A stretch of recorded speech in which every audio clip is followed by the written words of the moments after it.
দুশ্চিন্তা দূর করার একমাত্র উপায় হলো নিজেকে ব্যস্ত রাখা। পরিস্থিতি যে কোনো সময় পরিবর্তন হতে পারে। জীবনে কাউকে কষ্ট দিও না। আজ হয়তো তুমি শক্তিশালী, কিন্তু সময় তোমার থেকেও বেশি শক্তিশালী।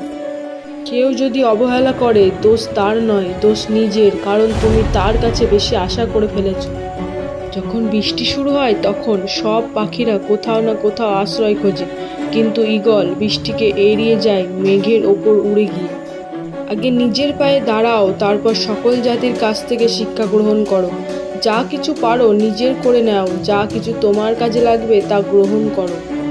শিক্ষার উদ্দেশ্য হলো কৌশল এবং বিশেষজ্ঞতার সাথে ভালো মানুষ তৈরি করা। একমাত্র শিক্ষকেরাই পারেন এই রকম মানুষ তৈরি করতে।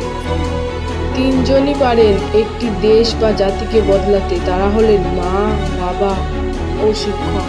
কিছু মানুষকে 99 দিন উপকার করো আর একদিন না করতে পারো, তাহলে সে ওই একদিনটাই মনে রাখবে আর আগের 99 দিনে সে ভুলে যাবে।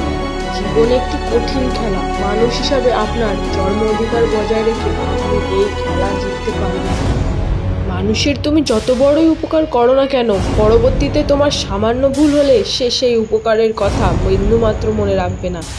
সফলতার গল্প পড়ো না, কারণ শুধু ব্যর্থতা পাবে। ব্যর্থতার গল্প পড়ো, সফল হওয়ার কিছু ধারণা পাবে।